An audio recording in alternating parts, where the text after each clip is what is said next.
Salam, hər vaxtınız xeyir olsun dəyərli dost və izləyiciləri. Böyük qayıdış məşğulluqdan məskunlaşmaya verilişinin növbəti buraxılışında xoş gördük hər birinizi. Ötən ay işğaldan azad olunmuş ərazilərdə ən mühüm hadisə heç şübhəsiz ki, Xocalı soyqırımı memorialının açılışı idi. Mərasimdə Prezident İlham Əliyev və ailə üzvləri də iştirak edirdi. Dövlət başçısının mərasimdə çıxışı zamanı vurğuladığı məsələlər isə xüsusilə əhəmiyyətli idi. Belə ki, bu tarixi ədalətin bərpası və Azərbaycan xalqının həmin torpaqlarda daimi məskunlaşması baxımından çox vacib idi. Dövlət başçısı səfər çərçivəsində yeni köçlərin olduğu bir sıra yaşayış məntəqələrində də olub, sakinlərlə görüşüb. Söhbət zamanı sakinlərin məşğulluq məsələləri də diqqət mərkəzində olub. Prezident İlham Əliyev, birinci xanım Mehriban Əliyeva və qızları Arzu Əliyeva əvvəlcə Xocavənd rayonunun Xocavənd kəndində görülmüş işlərlə tanış olublar. Burada ümumilikdə 278 fərdi ev var. Onlardan 128-i yararsız, 150-si isə qismən yararlıdır. Qismən yararlı evlərin 20-si artıq təmir olunub, bu il daha 130 evdə təmir işləri aparılacaq.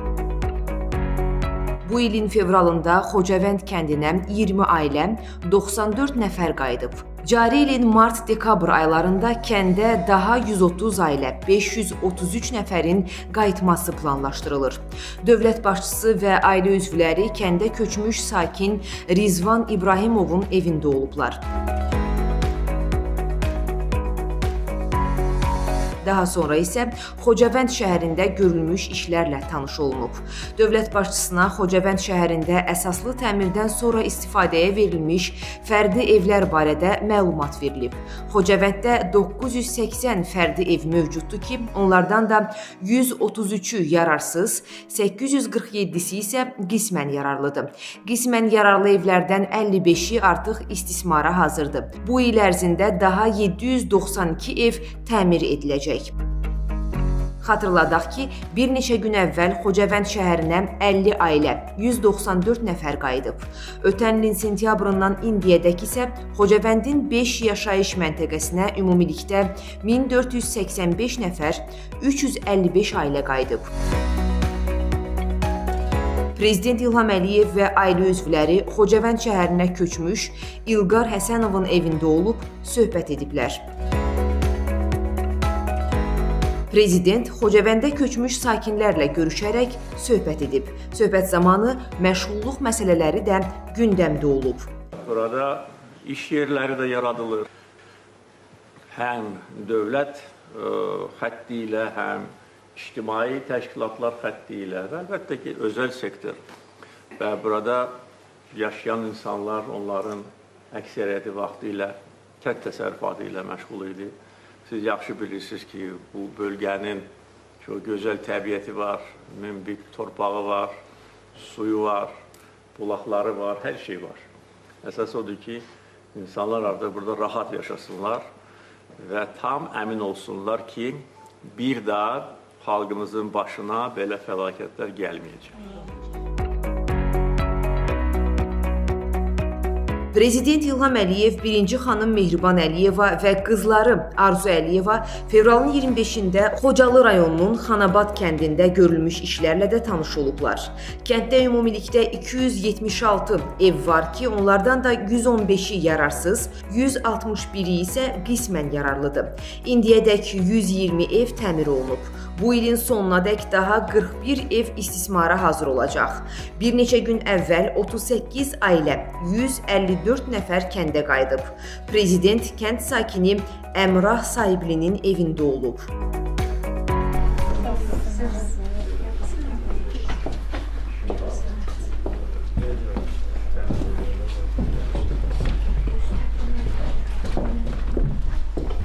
Yəni, işlə təmin etmək üçün də təkliflər verərsiniz.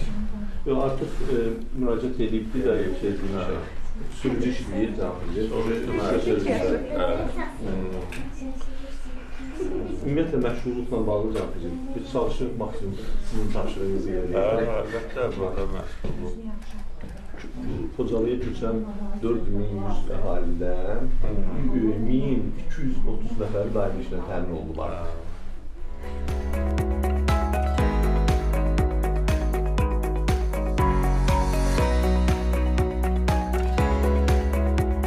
Azərbaycan Respublikasının prezidenti İlham Əliyev, birinci xanım Mehriban Əliyeva və ailə üzvləri fevralın 26-sında Xocalı şəhərində Xocalı soyqırımı memorialının açılışında iştirak ediblər.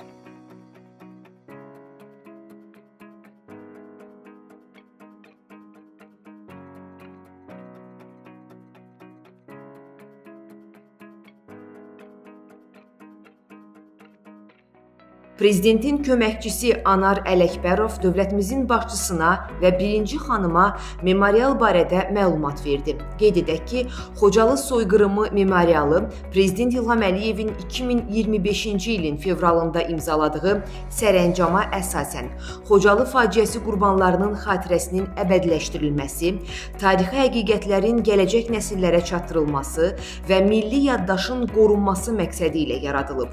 Layihə Heydər Əliyev Fondu tərəfindən hazırlanan konsepsiya əsasında reallaşdırılıb. İşğaldan azad edilən Xocalıda ucaldılan memorial soyqırımı qurbanlarının xatirəsini daim yaşadacaq və tarixi həqiqətləri hər bir ziyarətçiyə çatdıracaq. Sonra Prezident İlham Əliyev memorialın xatirə kitabına ürək sözlərini yazdı.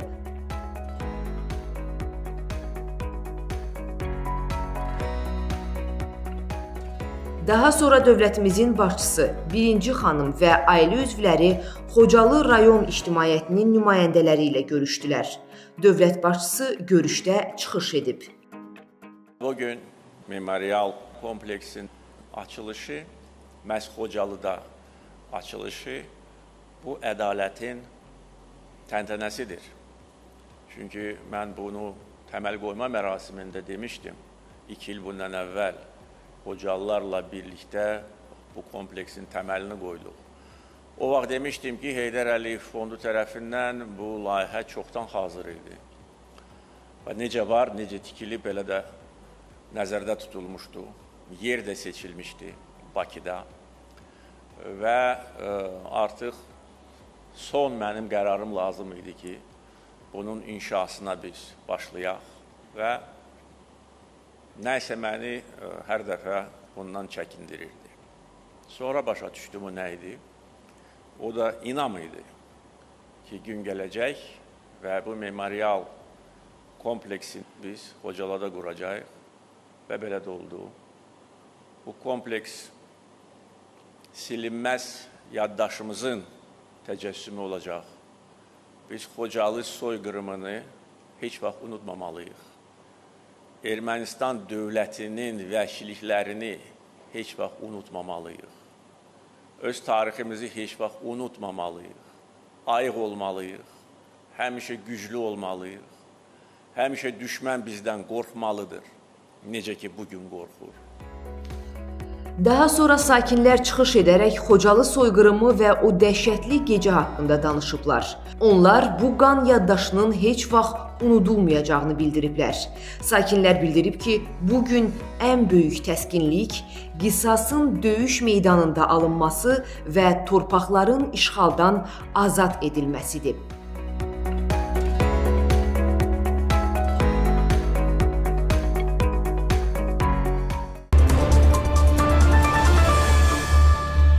Dəyərli dost və izləyiciləri, mövzunu studiyamızda qonağımızla davam etdirəcəyik. Qonağımız Dövlət Məşğulluq Agentliyinin Şərqi Zəngəzur Regional Məşğulluq Filialının müdiri Sənan Məmmədzadədir. Biz qonağımızla işğaldan azad olunmuş ərazilərdə, biraz da dəqiq desək, Şərqi Zəngəzur İqtisadi Rayonun ərazisində görülmüş məşğulluq tədbirlərindən danışacağıq. Sənan müəllim, hər vaxtınız xeyir olsun, xoş gəlmisiniz. Hər vaxtınız xeyir olsun. Mən də sizi salamlayıram. Eyni zamanda bizi izləyən izləyicilərimiz də salamlayıram. Sənan müəllim, istəyirdim belə ilk sualım ümumi bir sualdan girək ki, böyük qayıdış çərçivəsində işğaldan azad olunmuş ərazilərdə, o cümlədən də Şərqi Zəngəzur ərazisində geniş miqyaslı məşğulluq tədbirləri həyata keçirilir. Bu tədbirlər nədən ibarətdir və ümumiyyətlə Şərqi Zəngəzur Regional Məşğulluq Filialının fəaliyyəti ilə bağlı da bizə bir ümumi məlumat verin. Əraziləri haranı əhatə edir, xidmət necə təşkil olunur və hansı məşğulluq tədbirləri görülür? İlk növbədə qeyd etmək istəyirəm ki, Şərqi Zəngəzur Regional Məşğulluq Filialı Laçın, Zəngilan, Qubadlı, Cəbrayıl və Kəlbəcər rayonlarını əhatə edir. Qeyd etmək istəyirəm ki, bu ərazilərdən olan keçmiş məcburi köçkünlərin böyük əksəriyyəti Bakı şəhəri və ətrafında məskunlaşdığı üçün filial Bakı şəhərində yerləşir. Eyni zamanda filialın 3 xidmət şöbəsi də mövcuddur ki, bunlardan Laçın şəhərində Laçın xidmət şöbəsi, Zəngilan xidmət şöbəsi Ağalı kəndində və yeni açılmış Kəlbəcər xidmət şöbəmizdə fəaliyyət göstərir. Əlavə olaraq qeyd edeyim ki, Kəlbəcərdən olan keçmiş məcburi köçkünlərin böyük əksəriyyəti Gəncə şəhərində məskunlaşdığı üçün bizim Gəncə şəhərində deməli Kəlbəcər xidmət şöbəmizdə fəaliyyət göstərir. Sualınıza cavab olaraq bildirmək istəyirəm ki, Azərbaycan Respublikasının prezidentinin 16 noyabr 2022-ci il tarixli sərəncamı ilə Azərbaycan Respublikasının işğaldan azad edilmiş ərazilərinə böyük qayıdışa dair birinci dövlət proqramının məqsəd və prioritet istiqamətlərinə əsasən Dövlət Məşğulluq Agentliyi də öz fəaliyyət sahələrinə uyğun müvafiq işlər və bir sıra tədbirlər həyata keçirir. Təbii ki, qarşıya qoyulan məqsədlərə nail olmaq üçün dövlət proqramının, tədbirlər planının icrası istiqamətində bu ərazilərdə əhalinin məşğulluğunu təmin etmək, onların sosial rifahını yaxşılaşdırmaq və sosial müdafiəsinin təmin edilməsi əsas prioritet istiqamətlərimizdən biridir. Hazırda bu proses həm faktiki məskunlaşmış, həmçinin məskunlaşması nəzərdə tutulan vətəndaşlarla, yəni geri qayıdacaq olan sakinlərimizlə də tam əhatə eləyir. Təbii ki, qarşıya qoyulmuş məqsədlərə nail olmaq üçün dövlət proqramının icrası istiqamətində bu ərazilərdə əhalinin məşğulluq imkanlarını genişləndirmək, əhalinin sosial müdafiəsinin təmin edilməsi prioritetlərimizdən biridir. Hazırda bu proses faktiki məskunlaşan həm də növbəti mərhələlərdə məskunlaşması nəzərdə tutulan vətəndaşlarla deməli müvafiq işlər aparılır. Bu günədək Şərqi Zəngəzur İqtisadi rayonu üzrə təxminən 2000 ailə 10 mindən yuxarı deməli çox vətəndaş məskunlaşmışdır. Onlardan əmək qabiliyyətli yaşda olan hər bir vətəndaşla əlaqə yaradılmış, iqtisadi fəal olan vətəndaşlarımızın hər biri ilə fərdi qaydada işlər aparılır.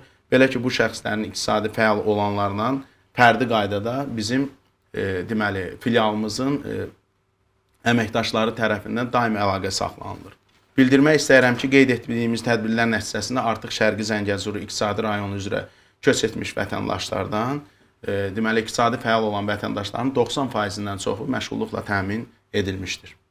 Səman müəllim, təbii ki, bu köçürülən əhalinin məşğulluğu təmin olunması istiqamətində görülən işlər, onlar köçürüldükdən sonra baş vermir. Daha əvvəldən də bir yanaşma var. Ümumiyyətlə, proaktiv qaydada və sonra aktiv qaydada hansı addımlar atılır, əvvəl hansı işlər görülür, sonra köçəndən sonra hansı işlər görülür? Bunu mərhələli şəkildə zəhmət olmasa tamaşaçılarımız üçün açıq. Qeyd edeyim ki, tərəfimizdən məskunlaşmış vətəndaşlarla bərabər, həmçinin məskunlaşması nəzərdə tutulan vətəndaşlarla da müvafiq işlər aparılır. Növbədə olan, köçürüləcək olan sakinlərin Azərbaycan Respublikasının Qaçqınların və Məcburi Köçkünlərin İşləri üzrə Dövlət Komitəsindən əldə olunan məlumat əsasında adları siyahıda olan vətəndaşların hər biri ilə filialımız tərəfindən əlaqə saxlanılır. Onların ilkin məşğulluq məsələləri təhlil olunur filialda və daha sonra mövcud vakansiyalar barədə vətəndaşlara məlumat verilir. Onu da qeyd edeyim ki, aidiyyatı rayonlar üzrə Azərbaycan Respublikası Prezidentinin xüsusi nümayəndəliyi, Qaçqın.com-un nümayəndəsi və bizim tərəfimizdən bir əməkdaş olmaqla həmin vətəndaşların hazırki məskunlaşdığı ünvanlarında görüşlər təşkil olunur. Görüş zamanı vətəndaşların ilkin bilik bacarıqları, əvvəlki iş təcrübəsi və yaxud da onun arzusuna uyğun işlərin, mövcud vakansiyaların onlara təqdim edilməsi, daha sonra onlar haqqında məlumatların filial tərəfində təhlil edilməsi və daha sonra onların məşğulluq imkanları qiymətləndirilir.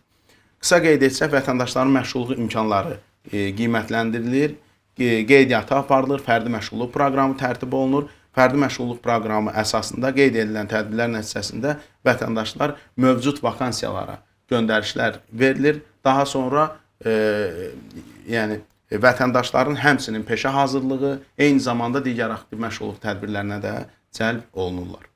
Səman müəllim, elə əsas məşğulluq alətlərindən danışarkən mən istəyərdim ki, özünü məşğulluq proqramını xüsusi qeyd edək ki, çünki bu xüsusilə də öz ərazilərinə, öz yurtlarına qayıdan vətəndaşların məşğulluğunun təmin olunmasında çox əhəmiyyətli bir rol oynayır. Şərqi Zəngəzurda hansı səviyyədə özünü məşğulluq proqramı icra olunub? Bəli, Vamik müəllim, doğru buyurursunuz. Özməşğulluq proqramı aztəminatlı ailələrin sosial rifahını artırılması və köç etmiş vətəndaşların dayanıqlı gəlir əldə edilməsi üçün effektiv mexanizmlərimizdən biridir. Bu proqram dövlət dəstəyi ilə vətəndaşın öz biznes ideyasını həyata keçirmək üçün, onların şəxsi bizneslərini qurması üçün böyük imkanlar yaradır. Nəticə olaraq hazırda Şərqi Zəngəzurda 86 vətəndaş özməşğulluq proqramına cəlb edilmişdir. Həmçinin hal-hazırda 80 vətəndaşımız da aktivlərin təmin olunması prosesini keçirlər və bu istiqamətdə də işlər aparılır. Onu da qeyd etmək istəyirəm ki, özməşğulluq proqramının cəlb edilməsi öncə həmin ərazimiz üzrə Prezidentin xüsusi nümayəndəliyi ilə razılaşdırılır.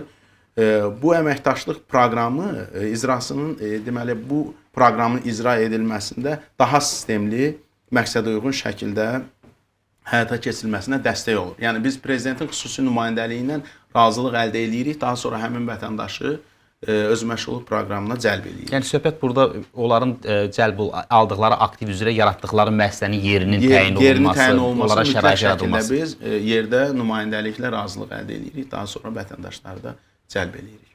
Sənan müəllim, bununla bağlı bir süjetimiz var. Elə Şərqi Zəngəzurda fəaliyyət göstərən köç siyasətində, daha doğrusu köçmüş vətəndaşlarımızdan biri aktivlərlə təmin olunub. Onun kiçik bir uğur hekayəsi var. Gəlin ona nəzər salaq, sonra müzakirəmizə davam etdirək. 32 ildən sonra doğma torpağımıza qayıtdıq.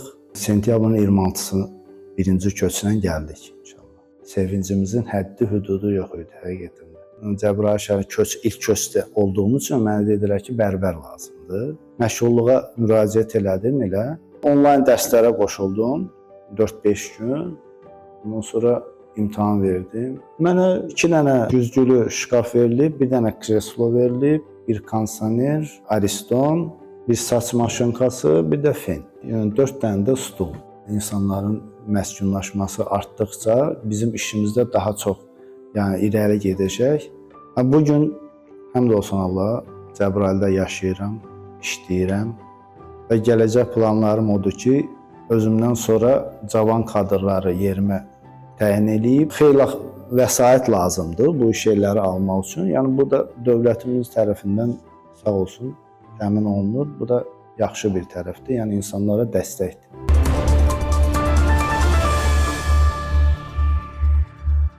Sənan müəllim, müzakirələrimizi davam etdirək. Digər mühüm məşğulluq alətlərindən biri də peşə hazırlığı kurslarının təşkilidir. Bu istiqamətdə hansı işlər görülür? Nəzərə almaq lazımdır ki, köçürülən əhalinin bir qismi, belə deyək də, əmək bazarı üçün hazırda tələb olunan ixtisaslara və bacarıqlara, vərdişlərə malik deyil. Onların əmək bazarına qaytarılması, adaptasiya edilməsi üçün bu peşə hazırlıqları xüsusi əhəmiyyət daşıyır. Şərqi Zəngəzur iqtisadi rayonunda bu peşə hazırlığı kurslarının təşkili ilə bağlı hansı addımlar atılır? Məlumat üçün bildirim ki, hazırda peşə hazırlıq istiqamətində vətəndaşlarımıza 175 fərqli peşə və ixtisas deməli sahələri təqdim olunur, imkanları yaradılır.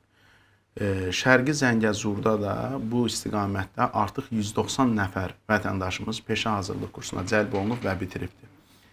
Əlavə olaraq qeyd etmək istəyirəm ki, bildiyiniz kimi bu ərazilərdə xüsusilə abadlıq, quruculuq, tikinti işləri olduğu üçün əmək bazarının tələbləri daha çox kişi deməli işçilərə ehtiyac yaradır. Ona baxmayaraq biz qadınların əmək bazarına qaytarılmasında peşə kurslarından xüsusi alət kimi istifadə edirik. Nəzərə alsaq ki, 190 nəfərdən bu 190 bu ilin rəqəmidir. Bəli, bu ilin rəqəmidir. Bu il və keçən ilin rəqəmidir. Nəzərə alsaq ki, 190 nəfərdən 135-i qadındır və bunlar hər biri işlə təmin olunubdur. Bu, öz-özlüyündə göstərir ki, peşə hazırlıq kursları bizim ən yaxşı vasitələrimizdən biridir ki, vətəndaşları əmək bazarına qaytaraq, xüsusilə də qadınları. Onu da qeyd edeyim ki, biz özəl vendorlar və Qarabağ Peşə Hazırlıq Mərkəzi ilə birgə işləyirik və bildiyiniz kimi Qarabağ Peşə Hazırlıq Mərkəzi ilə Şərqi Zəngəzur eyni zamanda Qarabağ Regional Məşğulluq Filialıdır, daimi əlaqədədir və biz burada vətəndaşları peşə kurslarına cəlb etmək üçün həm dövlət, həm özəl sektor olmaqla bu kursları təşkil edirik.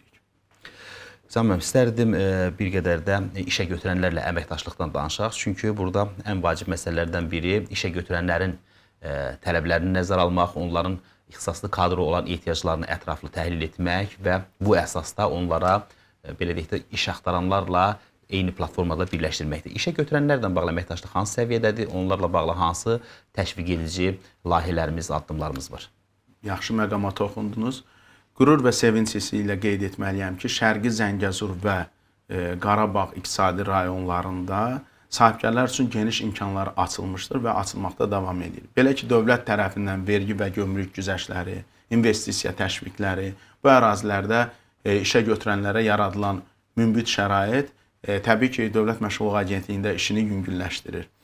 Qeyd edim ki, dövlət tədbirinin icra edilməsi məqsədi ilə əhali məşğulluğun imkanlarını artırmaq, onların dayanıqlı məşğulluğunu təşkil etmək üçün Dövlət Məşğulluğu Agentliyinin ana hədəflərindən biri elə sosial tərəfdaşlarımızla qurulmuş işdir.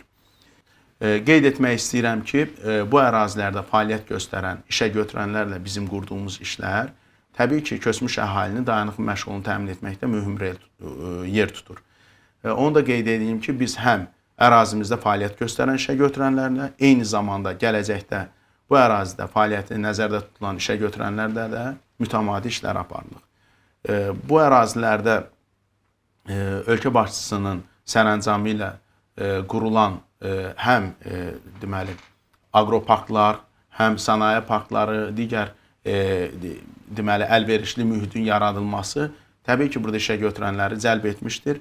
Və burada onların fəaliyyət göstərməsi də birbaşa vətəndaşlarımızın məşğulluğunun təmin olunmasında böyük köməklik edir. Biz də bununla bağlı daimi olaraq sosial tərəfdaşlarımızla əlaqə saxlayırıq. Onlarla artıq 20-yə yaxın dəyər masa təşkil etmişik. 150-dən çox işə götürənlə hal-hazırda əməkdaşlıq edirik. Əlavə olaraq onu da qeyd edeyim ki, əmək haqqının bir hissəsinin maliyyələşməsi, kvotadan əlavə iş yerləri, məqsədli proqramların deməli həyata keçirilməsi də sosial tərəfdaşlarımızla gördüyümüz işlərdir. Həmçinin işğaldan azad edilmiş ərazilərimizdə əmək müqaviləsi ilə işləyən vətəndaşlarımıza müəyyən güzəştlər tətbiq olunur. Hər il 5 gün əlavə məzuniyyət, aylıq vəzifə maaşına əlavələr və 600 manat bir dəfəlik müavinat və digər güzəştlər də bu ərazilərdə işləyən vətəndaşlarımız üçün tətbiq olunur. Səməm, işə götürənlərlə əməkdaşlıq çərçivəsində əsas alətlərdən biri də biz bayaq qeyd etmişdik ki, peşə hazırlıqlarını təşkil edir. Çünki peşə hazırlıqları həm də işə götürənlərin sifarişi əsasında da olur ki, onların ehtiyacına uyğun kadrın hazırlanması. Bizim növbəti süjetimiz məhz belə bir əməkdaşlıq çərçivəsində işlə təmin olunan vətəndaşımızın uğur hekayəsidir. Anar Məmmədov müvafiq kursu bitirib və elə həmin işə götürən tərəflərində işlə təmin olunub. Gəl o süjetə baxaq, sonra müzakirələrimizi davam etdirərik.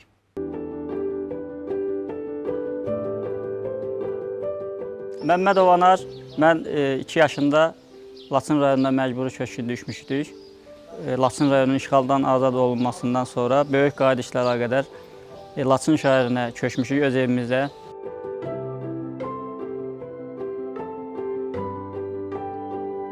Köçəndən sonra məşğulluq xətti ilə işlə təmin olmaq üçün müraciət etdim və onlar bizi kurslara cəlb elədilər. 3 aylıq kursdan sonra, imtahan verdikdən sonra Azərqaz İstehsalat Birliyində qaz təsərrüfatı üzrə nəzarətçi çilingər vəzifəsinə təyin olundum. Hal-hazırda işləyirik. Əlimizdən gələni sakinlərimizə xidmət edirik.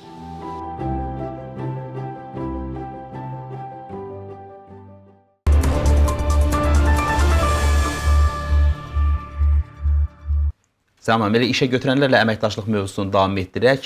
Bu istiqamətdə ən əsas alətlərdən, tədbirlərimizdən biri də əmək yarmarkalarının təşkilidir. Bu həm işə götürənlər, həm də iş axtaranlar baxımından vacibdir ki, biz vahid platformada iş axtaranla işə götürəni birləşdirir, onların bir-biri ilə əyani təmasını təmin edirik ki, onlar belə məhz bu yarmarkalar sayəsində özlərinə lazım olan işçiləri və yaxud da özlərinə lazım olan işləri tapa bilirlər. İşğaldan azad edilmiş ərazilərdə həm işsiz vətəndaşlar, həm işə götürənlər üçün olduqca əhəmiyyətli aktiv məşğulluq tədbirlərimizdən biri də əmək yarmarkasıdır. Əmək yarmarkası əsas üstünlüyü ondan ibarətdir ki, vətəndaşın və işə götürənin bilavasitə bir-birindən təmasını təşkil etməkdir ki, bu da həm vətəndaş üçün orada iş imkanlarının, vakansiyaların özlərini seçməsinə imkan yaradır. Eyni zamanda da işə götürənlərə də kadrların seçilməsində bilavasitə birbaşa təmas olaraq yaradılan bir aktiv məşğulluq tədbiridir. Əmək yarmarkaları mini, ixtisaslaşmış və ümumi olmaqla 3 növdən ibarətdir. Ümumilikdə regionda 20-dən çox əmək yarmarkası təşkil olunmuşdur və bu əmək yarmarkalarında vətəndaşlar üçün 1900-dən çox vakansiya təqdim edilmişdir. Sənan müəllim, siz elə verilişin əvvəlində vurğuladınız ki, Sənan müəllim, verilişin əvvəlində siz xidmət şöbələrimizdən danışdınız, hansı ki, işğaldan azad olunmuş ərazilərdə artıq fəaliyyətə başlayıb. Heç şübhəsiz ki, bu vətəndaşlara xidmətin əlçatanlığı baxımından çox vacibdir. Bizim növbəti bir süjetimiz var. Bu süjetdə məhz həmin xidmət şöbələrinin birində fəaliyyət göstərən xanım əməkdaşımızın uğur hekayəsidir ki, o öz doğma yurduna qayıdıb və məhz Məşğulluq Agentliyin əməkdaşı kimi fəaliyyət göstərir. Söhbət Aysel Hüseynovadan gedir. Bəli, Aysel xanım bizdə Zəngilan xidmət şöbəsinin böyük mütəxəssisidir. Zəngilan xidmət şöbəmizdə Ağalı kəndində fəaliyyət göstərir. Gəlin süjetə baxaq, sonra müzakirəmizi davam etdirərik. Mən Hüseynova Aysel, Zəngilan rayon Ağalı kənd sakiniyəm. 2023-cü ilin sentyabr ayında bizə zəng gəldi ki, Ağalı kəndinə köçməyimiz üçün biz çox böyük sevinc və qürur hissi ilə bura köçdük və mən bura köçəndən sonra Məşğulluq Agentliyinə işləmək üçün müraciət etdim. Onlar məni Şərqi Zəngəzur regional məşğulluq filialının Zəngilan rayon xidmət şöbəsinə böyük mütəxəssis olaraq işə qəbul etdilər və burada işləməyə başladım. Mən özüm işlə təmin olundum. Eləcə də Böyük Qayıdış layihəsi çərçivəsində işğaldan azad olunmuş ərazilərə köç etmiş vətəndaşların məşğulluğuna dəstək oluruq. Onların işlə təmin olunmasına köməklik edirik. Bu çox böyük qürur verici hissdir. Bununla bağlı mən prezidentimizə öz təşəkkürümü bildirirəm. Şəhidlərimizə Allah rəhmət eləsin deyirəm. Qazilərimizə uzun ömür, can sağlığı arzulayıram ki, biz onların sayəsində işğaldan azad olunmuş ərazilərdə nəinki yaşayırıq, həm buranın inkişaf etməsinə dəstək oluruq və burada çalışırıq.